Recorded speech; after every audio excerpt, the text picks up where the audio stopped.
माशाअल्लाह, अल्लाह गवाह है कि जितने लोग यहाँ मौजूद है मैं उनको पहले कभी ना देखा ना मिला। हो सकता है कि ये लोग ने मुझे टीवी पे देखे या मेरे कैसेट देखे, लेकिन कोई शख्स अगर इस्लाम कबूल करना चाहता है तो मैं उसे रोक नहीं सकता हूँ, ना ये देश रोक सकता है।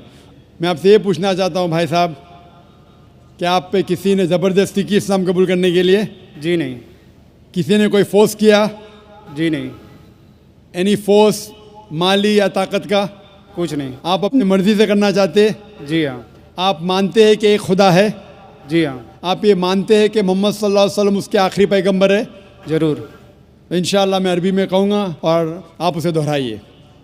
अशहदु अशहदु अल्लाह अल्लाह इलाहा इलाहा इल्लल्लाह इल्लल्लाह व अशहदु वाशहदु अन्ना अन्ना मुहम्मदन मोहम्मदन अब्दुहु अब्दहु व रसूलुहु।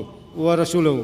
मैं गवाही देता हूँ मैं गवाही देता हूँ कि अल्लाह के अलावा कि अल्लाह के अलावा कोई माबूद नहीं कोई मामूद नहीं और मोहम्मद मोहम्मद सल्लल्लाहु अलैहि वसल्लम उसके बंदे और पैगंबर है। माशाअल्लाह, आप मुसलमान हो चुके। अल्लाह आपको जज़ाए खैर दे, अल्लाह आपकी मेहनत को कबूल फरमाए। और ये जो नौ मुस्लिम हैं, मैं उनसे इल्तिजा करता हूँ कि आप इस नाचीज़ के लिए भी दुआ कीजिए। आप जब इस्लाम में दाखिल होते हैं तो अल्लाह सुब्हानहू व तआला आपके सारे गुनाहों को माफ़ कर देता है। इसीलिए मैं आपसे फरमाता हूँ कि आप मेरे लिए भी दुआ करना इंशाअल्लाह। जी शुक्रिया। माइक नंबर 3 के अंदर खातून में कोई नॉन मुस्लिम हो तो सवाल कीजिए। यस, अस्सलाम वालेकुम। मैं इकरा इंग्लिश स्कूल धापोड़ी पुणे से हूँ। वो एक इस्लामिक स्कूल है। मैं वहाँ 7 साल से पढ़ा रही हूँ एज अ टीचर। एंड सब मुसलमान बच्चे प्लस उसमें क्रिश्चियनिटी है, हिंदू है, सब टाइप के बच्चे वहाँ पढ़ रहे हैं। उसमें एक ख़ास बात मुसलमान लोगों को मैं कहना चाहती हूँ कि उन लोग में इतनी तो इंसानियत है कि उन्होंने कभी भेदभाव नहीं किए। आज वो स्लम एरिया है, लेकिन वो स्लम एरिया होते हुए भी कुछ मेंबर्स सब मुसलमान हैं, लेकिन वो लोग जितना आदर भाव से सम्मान दोनों लोगों को दे रहे हैं, उसके लिए मैं वो तारीफ़ करना चाहती हूँ। वो बात ठीक है, लेकिन सर आपके लिए मेरा एक सवाल ये है कि आपके इतने फॉलोवर्स हैं, आज वो दिख कर आ रहा है जो फॉलोवर्स है, तो आप प्लीज़ आपसे रिक्वेस्ट है कि पीस टीवी चैनल से आपके बातें हमारे तक पहुँच रही है, तो आप प्लीज़ हमारे लिए सही न्यूज़ चैनल का बंदोबस्त करिए। वो भी please sir, 1 minute, I want 1 minute मोर। बहुत दिन से लाइन लगाकर बहुत सवाल थे, लेकिन I am doing very short. और एक बात है कि आज जो अफवाह है, एक मुसलमान बम विस्फोट में पकड़ा गया। आज मैं मुसलमान लोगों में खड़े होकर उनकी तारीफ नहीं करना चाह रही। फैक्ट एंड फ्रैंक स्पीकिंग कि मेरा ये कहना है, 2 दिन के बाद न्यूज़ में ये माना जाता है कि कोई और था। ठीक है, आप लोगों से, आपसे ये चाहती हूँ कि आप हमारे तक सही न्यूज़ पहुँचाने की कोशिश करिए कि आपके चाहने वाले काफ़ी हैं। मैं पूना में भी आपका प्रोग्राम देख चुकी हूँ, आपके बहुत फॉलोवर्स हैं। मैं 7 ईयर्स से इकरा इंग्लिश स्कूल में पढ़ा रही हूँ। बहुत सारी मिसअंडरस्टैंडिंग थी, लेकिन अल्हम्दुलिल्लाह सब दूर हो गई। आज मैं सब दुआ जानती हूँ। आई एम फ्रॉम अ ब्राह्मण family, but I don't want to take a time, so I thank Iqra English school Dhapodi Pune, जो वो गरीब लोग आज इतना काम कर रहे हैं, वो मुझे उनको थैंक्स कहना चाहती हूँ। बस, okay, thank you very much. बहन ने अच्छा सवाल पूछा है। सवाल के पहले ये कहा कि वो एक इस्लामिक इकरा स्कूल में पढ़ाती है, टीचर है दापोली पूना में, और वहाँ के मुसलमान बच्चे, हिंदू बच्चे, क्रिश्चियन बच्चे हैं, लेकिन मुसलमान बच्चे आपस में भेदभाव नहीं करते, जात पात में नहीं मानते। बिल्कुल अच्छी बात है, अल्हम्दुलिल्लाह। बहन का सवाल है कि मेरे मानने वाले बहुत है, ये मैं नहीं जानता हूँ, अल्लाह सुब्हाना व तआला का करम है। जैसा मैंने कहा कि मैं नाचीज़ हूँ, मैं कोशिश करता हूँ कि इस्लाम का पैगाम फैलाऊँ, और इस्लाम के पैगाम के वजह से माशाअल्लाह कई लोग माशाअल्लाह इस पैगाम को सुनते हैं। लेकिन जब भी जिसके भी फॉलोअर्स बढ़ते हैं उसके दुश्मन भी बढ़ते हैं साथ साथ। और हम जानते हैं कि दुनिया में सबसे ज़्यादा माना हुआ शख्स, सबसे बेहतरीन इंसान इस दुनिया में मोहम्मद सल्लल्लाहु अलैहि वसल्लम, इसमें कोई शक नहीं, मोहम्मद सल्लल्लाहु अलैहि वसल्लम। लेकिन सबसे ज़्यादा किताबें अगर कोई शख्स के खिलाफ लिखी गई है वो मोहम्मद सल्लल्लाहु अलैहि वसल्लम के खिलाफ। बहन का सवाल है कि वो पीस टीवी देखती है, पीस टीवी से खुश है, पीस टीवी से इस्लाम का पैगाम फैल रहा है। वो चाहती है कि एक ऐसा चैनल शुरू करूं मैं जो सही न्यूज़ इंसानों तक पहुंचाए। आप गोया के मेरे दिल में झांक के मेरे दिल की बात कह रही है। सर एक क्वेश्चन लास्ट ये- एक सर एक मिनट, जस्ट अ मिनट। आज सारी दुनिया की अर्थव्यवस्था बर्बाद हो रही है। साम्यवादी रूस की अर्थव्यवस्था लगभग समाप्त हो गई है। पूंजीवादी अर्थव्यवस्था खत्म होने के कगार पर है। क्या यह सही समय नहीं है कि मुस्लिम अर्थव्यवस्था को लागू कर दिया जाए? Thank you sir. माशाअल्लाह, बहन का काफ़ी मुताल्ला है इस्लाम के बारे में, और वो कह रही है कि इस्लाम सारे जहां में लागू होना चाहिए। वही मैं कहता हूँ,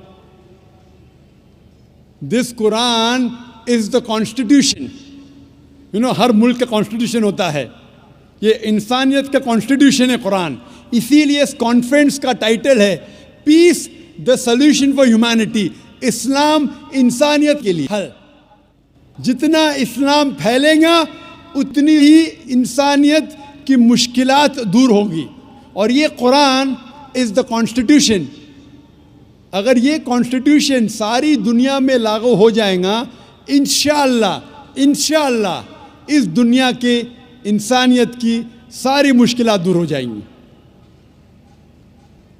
आपने जैसे फरमाया कि एक न्यूज़ चैनल होना चाहिए, ये मेरी ख्वाहिश है। कई साल पहले एक ख्वाहिश थी कि एक इस्लामिक चैनल शुरू करूं, और जानता हूं कि इस्लामिक चैनल शुरू करना ये कोई खाने की बात नहीं, इट्स एन हरक्यूलेन टास्क। शुरू करने के बाद इस्लाम के मुताबिक, कुरान और हदीस के मुताबिक चलाना तो और मुश्किल काम है। ये अल्लाह ताला, और मैं हमेशा समझता हूँ कि अगर जो भी चीज़ आप करना चाहते, आपको जो भी अल्लाह ताला ने दिया है वसाइल, उससे शुरू करो। आपके पास 100 रुपया, शुरू करो, रुको मत, जब वसाइल आएंगे तो शुरू करूँगा। हमने शुरू किया हमारे इदारे के ज़रिए, अल्लाह ताला ने हमारी मेहनत को कबूल फरमाया। अभी एक पीस टीवी माशाअल्लाह है, जो तकरीबन 3 साल पहले शुरू हुआ, 2 साल 10 महीने, और अल्लाह की मदद है, अल्हम्दुलिल्लाह सुम्मा अल्हम्दुलिल्लाह। ये पीस टीवी अभी सारी दुनिया में मौजूद है। 3 महीने पहले सिर्फ साउथ अमेरिका में मौजूद नहीं था, अल्लाह की मदद से 3 महीने से साउथ अमेरिका में भी मौजूद है। क्योंकि साउथ अमेरिका में अंग्रेज़ी बहुत कम लोग बात करते हैं, क्यों हम कोशिश करें, लेकिन अल्लाह ताला ने वो भी कर दिखाया अल्हम्दुलिल्लाह। और हमारा इरादा है कि एक पीस नेटवर्क हो, और उस पीस नेटवर्क में एक चैनल पीस न्यूज़ भी हो। मैं चाहता हूँ कि आप दुआ करें कि एक ऐसा चैनल हो जो सही न्यूज़ दे। अक्सर channel, news channel, they are governed by politicians. जो न्यूज़ चैनल की आमदनी है, they behave like groups supporting political parties और डिफरेंट व्यू पॉइंट्स। कोई भी चैनल लो आप, उनकी जो आमदनी है वो एडवर्टीजमेंट नहीं है, दे आर प्रेशर ग्रुप्स। और मैं जानता हूं, जैसे मैं तकरीर में कहा था इस टेररिज्म मुस्लिम मोनोपोली, क्या आतंकवाद मुसलमान की विरासत है, पुनः मैं आपने सुनाऊंगा। और मैंने कहा था कि मेरे नज़दीक ये पॉलिटिशियंस है जो मेन जिम्मेदार है आतंकवाद के, और एक न्यूज़ चैनल कायम करना विदाउट पॉलिटिकल सपोर्ट, मैं नहीं जानता कोई न्यूज़ चैनल आज है जो पॉलिटिकल सपोर्ट के बिना चल रहा है। न्यूज़ चैनल कायम करना बहुत मुश्किल है। न्यूज़ चैनल कायम करके कुरान और हदीस के मुताबिक चलाना बहुत बहुत मुश्किल है। मैं चाहता हूं कि आप सब दुआ करें कि अल्लाह सुब्हाना व तआला हमसे ये भी काम करवाए कि इंशाअल्लाह मुस्तकबिल में एक ऐसा चैनल हो जो सिर्फ मुसलमानों के लिए नहीं, गैर मुसलमानों के लिए भी एक साफ सुथरा न्यूज़ चैनल हो जो हक़ की बात फरमाए। क्योंकि अल्लाह ताला फरमाते सूरह इसरा में सूरह नंबर 17 वर्स नंबर 81 में, वकुल जाल हक़ वज़ाक़ल बातिल इन्नल बातिल कान ज़हूक़ा, कहो कि हक़ आ चुका है और बातिल ख़त्म होने वाला है, क्योंकि बातिल फी नफ्से ख़त्म होने वाला है। Hope the answer the question is. जी हाँ, माइक नंबर 1 से भाई सवाल कर सकते हैं। जाकिर हुसैन नाइक साहब, धन्यवाद। आपने आज काफ़ी अच्छी बातें बताई। मेरा नाम मनोहर रणपी से है। मैं महाराष्ट्रियन फैमिली से ताल्लुक़ रखता हूँ और कवि हूँ। मराठी में कवि बोलते हैं, उर्दू में शायर बोलते हैं आप लोग, और मराठी में गज़लें लिखता हूँ। तो इसके लिए काफ़ी उर्दू शायरों की दीवानों का अभ्यास मुझे करना पड़ा। आपने खुदा के तसव्वुर के बारे में आज लेक्चर दिया है, अलग अलग मज़हब में खुदा का तसव्वुर क्या होता है। तो आपके मुस्लिम कम्युनिटी में काफ़ी शायर है जिनका रुतबा बहुत बड़ा है। तो मैं ये पूछना चाहता हूँ कि इसमें सूफ़ीज़म को मानने वाले कई शायर हैं, जैसे अमीर खुसरो है, गालिब है। वो कहते हैं कि एक तू ही तो है जहाँ में सनम, फिर ये हंगामा है खुदा क्या है। इस तरीके से खुदा का तसव्वुर करने वालों को क्या आप इस्लाम कबूल करने वाले मानते हैं क्या, मुसलमान मानते हैं क्या? ये मुझे बताइए ज़रा। भाई साहब का सवाल है कि कवि है, शायर है, मनोहर भाई साहब भी माशाल्लाह शायर है। वो ये कहते हैं कि शायर जब खुदा का तसव्वुर बयान करता है अपनी कविता में या अपने शायरी में, तो क्या आप मानते हैं ये सही है कि गलत है? जो भी कवि, जो भी शायर खुदा का तसव्वुर बयान करता है अपने शायरी में या अपनी कविता में, अगर वो कुरान के मुताबिक है, अल्लाह के रसूल के मुताबिक है, तो वो सही कवि है, सही कविता है, सही शेर है। लेकिन अगर वो कुरान के ख़िलाफ़ है और सही हदीस के ख़िलाफ़ है तो गलत है। इसीलिए मैंने मेरी तकरीर में कहा कि एक तौहीद है, तौहीद अल-अस्मा व सिफ़ात। अगर वो तौहीद अल-अस्मा व सिफ़ात, तौहीद रुबूबिया, तौहीद अल-इबादा के ख़िलाफ़ नहीं है तो बिल्कुल सही है। लेकिन कई बार शायर बहक जाते हैं और खुदा का तसव्वुर करते करते बहक जाते हैं और शिर्क करते हैं। लेकिन अगर वो कुरान के मुताबिक है, सही हदीस के मुताबिक है, तो बिल्कुल सही है। और जितने भी शायर, मैं तो शायर नहीं हूँ, ना मैं उर्दू दान हूँ, मैं फ़ारसी जानता हूँ, लेकिन जितने भी शायर हैं, सबसे बेहतरीन शायर जिसने अल्लाह सुब्हाना व तआला के बारे में कहा और इस्लाम का पैगाम बयान किया है, वो है अल्लामा इकबाल। इसीलिए कल एक नशिस्त थी, शिकवा जवाब शिकवा, जो अल्लामा इकबाल का था माशाअल्लाह। उसने शिकवा किया अल्लाह से, किस तरीके से इंसान शिकवा करता है। काफ़ी लोग ने फतवा लगाया कि वो काफिर है। बाद में उनने जवाब दिया, शिकवा का जवाब दिया। जवाब इतना बेहतरीन था माशाअल्लाह कि अल्लाह ने उनके कलाम में तासीर दी माशाअल्लाह। लेकिन जो भी कवि, जो भी शायर कोई भी शायरी करता है, कविता लिखता है, कुरान और सही हदीस के मुताबिक है, वो सही है। अगर इसके खिलाफ है, चाहे कोई भी मज़हब का हो, तो वो गलत है। Hope the answer the question. Mike number 2 में अगर कोई नॉन मुस्लिम भाई हो तो सवाल कर सकते हैं। Yeah, I believe finally I got the time to ask the question. Okay, this is related to the topic you taught today, that is Islamic concept of God, or means you concluded with that. My question is, you used Surah chapter 112, and you said that it is the acid test for any religion or any concept which has to go through it. Now, in this Surah chapter 112, in verse 1, it says, Kulu Allahu Ahad. Now, as I was doing research on this word Ahad, it doesn't mean only one. It means one of. Because the same word was used in different verses in the Quran to say one of, not only one. For example, in Surah chapter 2, verse 136, it says, any one of Ahadin.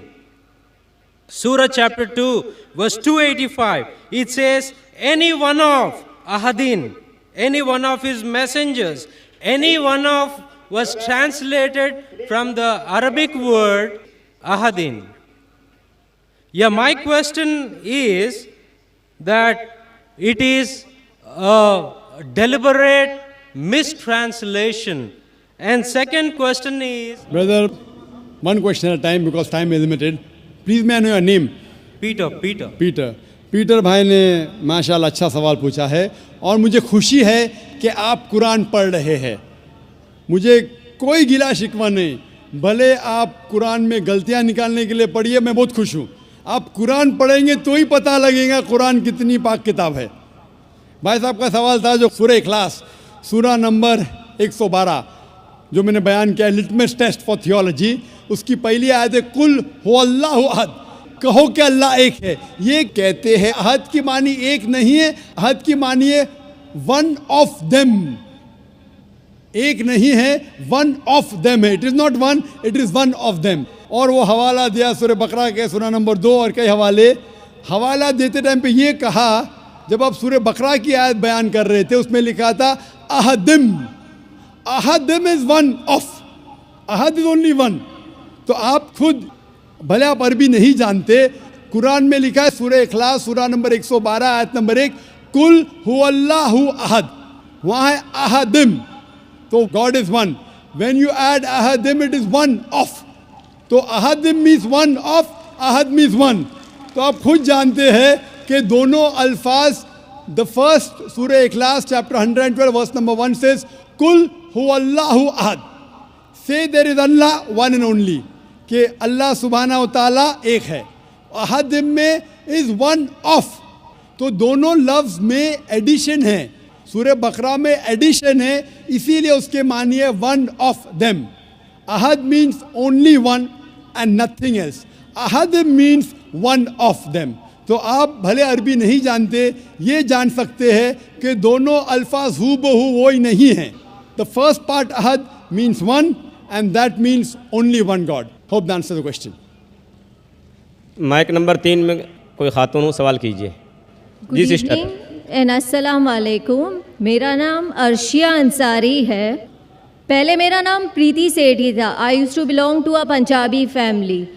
मैं आज की date में दावा कर पाती हूँ अपने friends से, कलीग से, I am a sports teacher, but when it comes to goddess Vaishno Devi और Sherawali Mata, I get really no answer for it. Can you please help me to put दावा for Vaishno Devi and clear my concept also? Thank you. बहन का सवाल अगर मैं सही समझाऊँ, आपने कहा कि आप दावा करते इस्लाम कबूल कर चुके हैं, माशाअल्लाह, अल्लाह आपको हिदायत दे, अल्लाह आपको ज़्यादा खैर दे।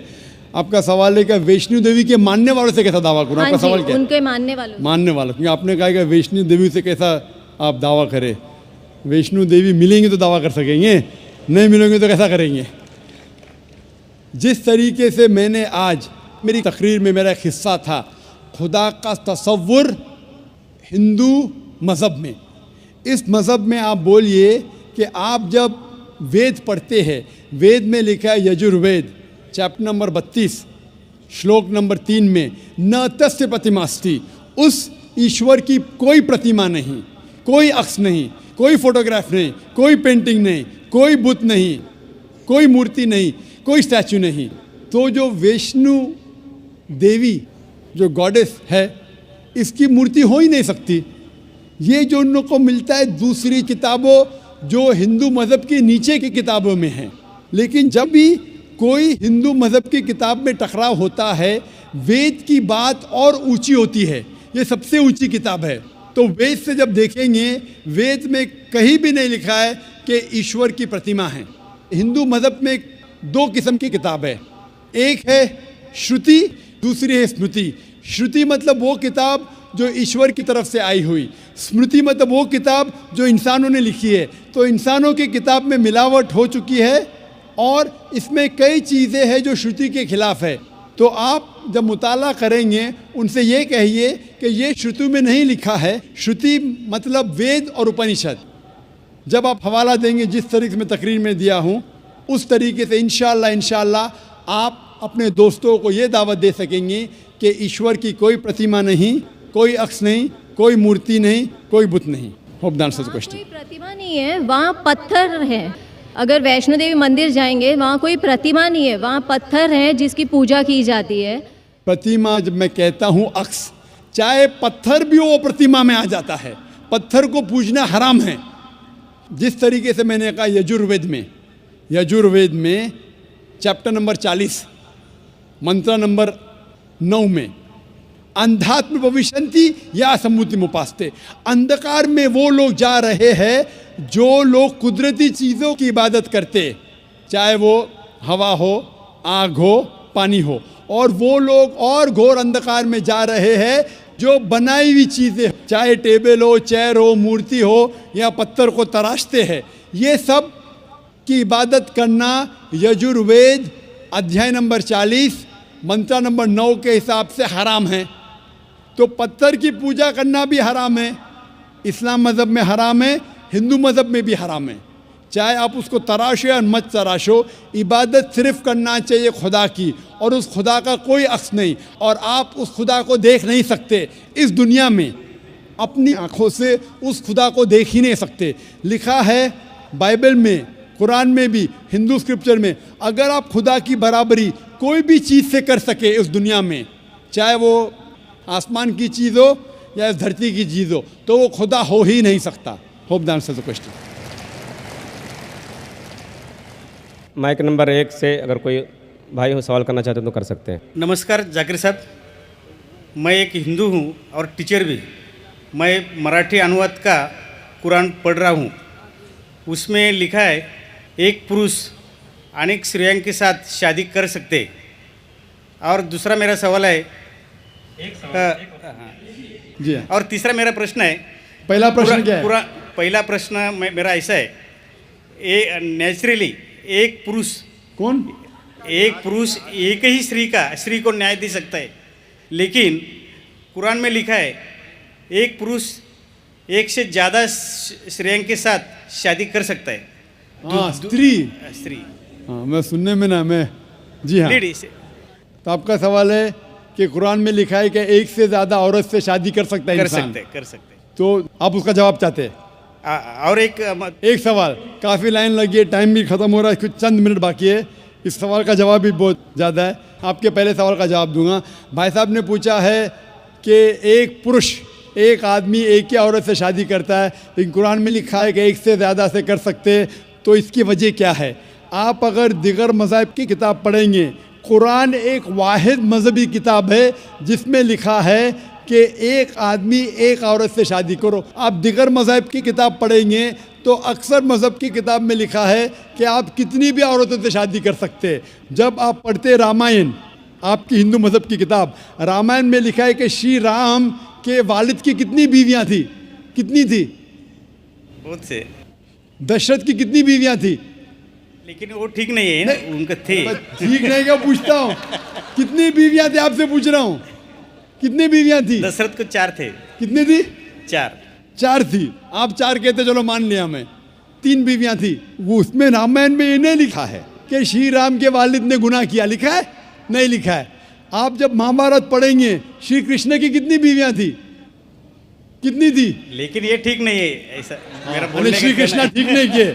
कैसे आदमी है? श्री कृष्ण को गलत बोल रहे आप। संभालो भाई, हिंदू लोग आपको मारेंगे। श्री कृष्ण गलत कर सकते? श्री कृष्ण गलत कर सकते क्या नहीं? आपके मुताबिक श्री कृष्ण गलत कर सकते क्या नहीं? हम तो श्री कृष्ण को तो गॉड मानते हैं। गॉड मानते हैं, बिल्कुल सही। तो गॉड गलत कर सकता है क्या नहीं? गॉड गलत कर सकता है क्या नहीं? अच्छा, आपके श्री कृष्ण की कितनी बीवियां थी? बहुत से। कितनी? बहुत से मतलब कितनी? 16,000 कहे। 16,000 ने 16,108 थे। एग्जैक्ट बोलिए। आप जब महाभारत पढ़ेंगे उसमें लिखा है कि श्री कृष्ण की 16,108 बीवियां थी, तो श्री कृष्ण के 16,108 रहती, तो मुसलमान की 4 क्यों नहीं रह सकती है? आप जब बाइबल पढ़ेंगे, बाइबल में लिखा है कि सुलेमान अलैहिस्सलाम की 700 बीवियां थी। बाइबल पढ़ेंगे, बाइबल के मुताबिक इब्राहिम अलैहिस्सलाम की 3 बीवियां थी। जो आप दिगर मज़हब की किताब पढ़ेंगे, हिंदू मज़हब, यहूद मज़हब, ईसाई मज़हब में आप कितनी भी बीवियां रख सकते। लेकिन इस्लाम में, कुरान में लिखा है, सूरह निसा में, सूरह नंबर 4 आयत नंबर 3 में, क्या marry women of a choice in 2, 3 or 4, but if you can't do justice marry only one. आप अपनी मनपसंद औरतों से शादी कर सकते, 2, 3 या 4, लेकिन अगर आप इनके दरमियान अदल नहीं कर सकते तो सिर्फ एक से शादी करो। तो ये जुमला सिर्फ एक से शादी करना, ये सिर्फ कुरान में लिखा है। हिंदू मज़हब के हिसाब से, ईसाई मज़हब के हिसाब से, यहूद मज़हब के हिसाब से आप कितनी भी शादी कर सकते, 5, 10, 1000, 16,000, कोई ममानियत नहीं। कुरान में आप ज़्यादा से ज़्यादा कर सकते 4, लेकिन अगर बीवियों के दरमियान अदल नहीं कर सकते तो सिर्फ एक। तो ये आज सिर्फ कुरान में। अभी देखेंगे क्यों इस्लाम में एक मर्द को एक से ज़्यादा बीवी करने की इजाज़त है। आम तौर पे लड़की और लड़का, male and female are born in equal proportion. हाँ, लेकिन आप कोई भी डॉक्टर से पूछिए, जो बच्चों का डॉक्टर है, पीडियाट्रिशियन, वो कहेगा कि the female child is the stronger sex. जो फीमेल लड़की है, जो बच्ची है, वो लड़के से ज़्यादा ताकतवर है मेडिकली। ताकतवर मतलब मेडिकल जर्म्स को फाइट करने के लिए, बीमारियों के खिलाफ लड़ने के लिए। A female child can fight the germs and disease much better. So paediatric age itself में लड़के की मौत लड़की से ज़्यादा है। जब जिंदगी आगे बढ़ती है, हम देखते हैं कि कई लोग मर रहे हैं एक्सीडेंट में, शराब की वजह से, ड्रग की वजह से, because of accident, because of war. अक्सर मर्द लोग ज़्यादा मर रहे औरत से। आज की तहकीक ये कहती है कि दुनिया में औरत मर्द से ज़्यादा है। सिर्फ न्यूयॉर्क के अंदर 10 लाख से ज़्यादा औरतें मर्द से ज़्यादा है। सिर्फ यूएसए में 7.8 million females, 78 lakh females are more than males. In Germany alone 50 लाख फीमेल मेल से ज़्यादा है। यूके में सिर्फ 40 लाख औरतें आदमियों से ज़्यादा है। रशिया में 90 लाख औरतें आदमी से ज़्यादा है। अल्लाह सुब्हानहू व तआला जानता है कितनी लाखों औरतें, करोड़ों औरतें आदमी से ज़्यादा है। सिर्फ चंद ममालिक में, इंडिया और दिगर थर्ड वर्ल्ड कंट्री में औरतें मर्द से कम है, क्योंकि हिंदुस्तान में फीमेल इन्फेंटिसाइड है, फीमेल फीटिसाइड है। बच्चा पैदा होने के पहले पता चल जाता लड़की है तो उसको अबॉर्शन करो। लड़की पैदा होती है, तमिलनाडु गवर्नमेंट हॉस्पिटल के हिसाब से 10 लड़कियां जब पैदा होती है, 10 में से 4 का कत्ल किया जाता है। ये नाजायज़ चीज़ जब ख़त्म होंगी तो हिंदुस्तान में भी लड़कियों की तादाद आदमियों से ज़्यादा होगी। हम जब तहकीक करते पता चलता है कि दुनिया में करोड़ों औरतें मर्द से ज़्यादा है। मिसाल के तौर पे आपकी बहन या मेरी बहन यूएसए में रह रही है और मार्केट सैचुरेटेड है, हर आदमी ने एक औरत से शादी कर ली, फिर भी 78 लाख 7.8 मिलियन फीमेल को शोहर नहीं मिलेगा। हो सकता है कि आपकी बहन या मेरी बहन उन 7.8 मिलियन फीमेल में से जिनको शोहर नहीं मिला, उनके लिए सिर्फ 2 रास्ते हैं। एक रास्ता है कि वो ऐसे आदमी से शादी करे जिसकी बीवी मौजूद है, या वो बाज़ार की औरत बन जाए, बाज़ार की जीनत बन जाए। आप कहेंगे ज़ाकिर बाज़ार की जीनत, इतना वाहियात लफ्ज़, ये सबसे सोफिस्टिकेटेड वर्ड है, पब्लिक प्रॉपर्टी। इससे अच्छा वर्ड मैं इस्तेमाल ही नहीं कर सकता हूँ। और कोई भी मॉडेस्ट लड़की औरत ये कहेंगी कि जब दोनों के बीच में चॉइस है, मैं पसंद करूँगी एक आदमी की बीवी बनूँ जिसकी बीवी मौजूद है, बनिस्बत बाजार की जीनत बनूं। और आप देखते हैं कि यूएसए में एक आदमी 8 औरतों से जिना करता है शादी करने के पहले। कितने? 8। कोई करता है 2, कोई करता है 4, कोई नहीं करता है, कोई 20। एवरेज स्टैटिस्टिक्स कहती है कि 8 औरतों से जिना करता है शादी करने के पहले, शादी करने के बाद नहीं लिखा है कितनी। ये यूएसए ये नहीं तस्लीम करता कि 2 बीवी। क्यों?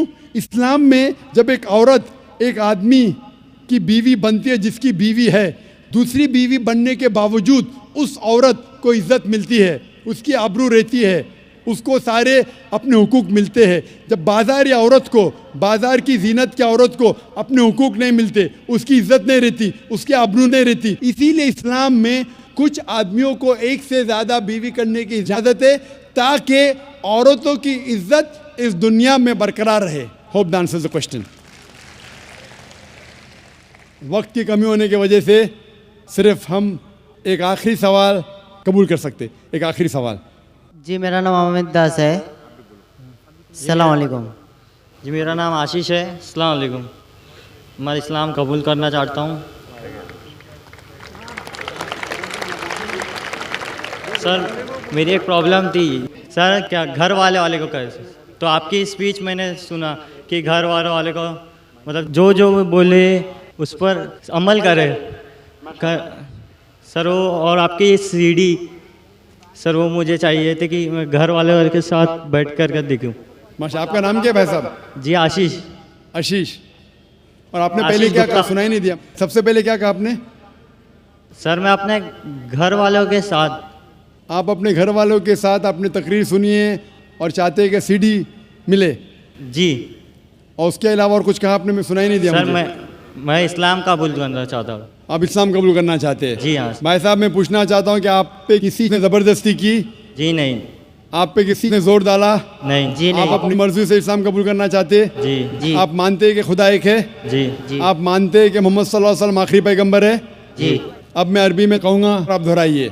जी। अशहदु अल्लाह इलाहा इल्लल्लाह व अशहदु अन्ना मुहम्मदन अब्दुहु व रसूलुहु। मैं गवाही देता हूँ कि अल्लाह के अलावा कोई माबूद नहीं है और मोहम्मद सल्लल्लाहु अलैहि वसल्लम उसके बंदे और पैगंबर है। माशाअल्लाह, आप मुसलमान हो चुके। और इंशाअल्लाह मैं वॉलंटियर से कहूँगा कि आपको मेरी पूरे डीवीडी का एक सेट, जो मेन डीवीडी का सेट है, आपको गिफ्ट करे, आपके और आपके ख़ानदान के लिए।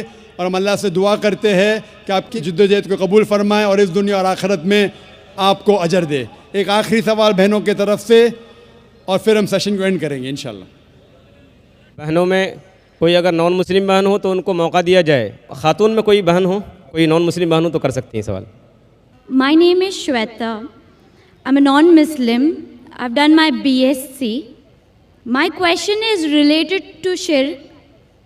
If a revered sister is pressurized by a non-Muslim family to first have a Hindu ritual ceremony for her marriage and then the nikah, is it permissible or will it be considered as a shirk? बहन ने सवाल किया है कि अगर एक नौ मुस्लिम, अगर उसके फैमिली प्रेशर करती है कि शादी के वक्त पहले हिंदू रिचुअल्स के हिसाब से शादी हो और फिर निकाह हो, तो क्या ये इजाज़त है? अक्सर गैर इस्लामिक शादियां जितने हैं, इस्लाम के अलावा दिगर मज़ाहिब के शादी है, उसके अंदर शिरकियाना कलमात होते हैं, उसमें शिरक होता है। तो ये करना बिल्कुल गलत है। और इवन इसके अलावा आप अगर कोर्ट मैरिज करती है, जिसे कहते हैं कोर्ट मैरिज, जब आप कोर्ट मैरिज करती है तो आप ये कबूल करती है कि हम में अगर इख्तिलाफ होगा तो ये कोर्ट का कानून मुझ पे लागू होगा, वो भी शिरक है, क्योंकि हमारा मुसलमान का कानून है कुरान। अगर निकाह करने के अलावा कोई सिविल मैरिज कोर्ट में करता है, मेरे मुताबिक वो भी शिरक है। हम मानते हैं कि अल्लाह सुब्हाना व तआला खालिक है और ये कुरान हमारा कॉन्स्टिट्यूशन है। जब हम कोर्ट मैरिज करते हैं, हम ये मानते हैं कि ये कोर्ट के रूल्स हम पे लागू होंगे, वो भी शिर्क है। तो निकाह सिर्फ कुरान और हदीस की रोशनी में होना चाहिए। अगर कोई दिगर मज़ाहिब के जो रिचुअल्स है जिसमें शिरकियाना कलमात है, या कोई डिफरेंट कंट्री है जो कहती है कि ये कानून सबसे आखिर है, उसका मतलब कुरान के ऊपर है, तो ये भी शिर्क है, ये करना गलत है। Hope that answers the question. व आखिर दावाना अल्हम्दुलिल्लाहि रब्बिल आलमीन।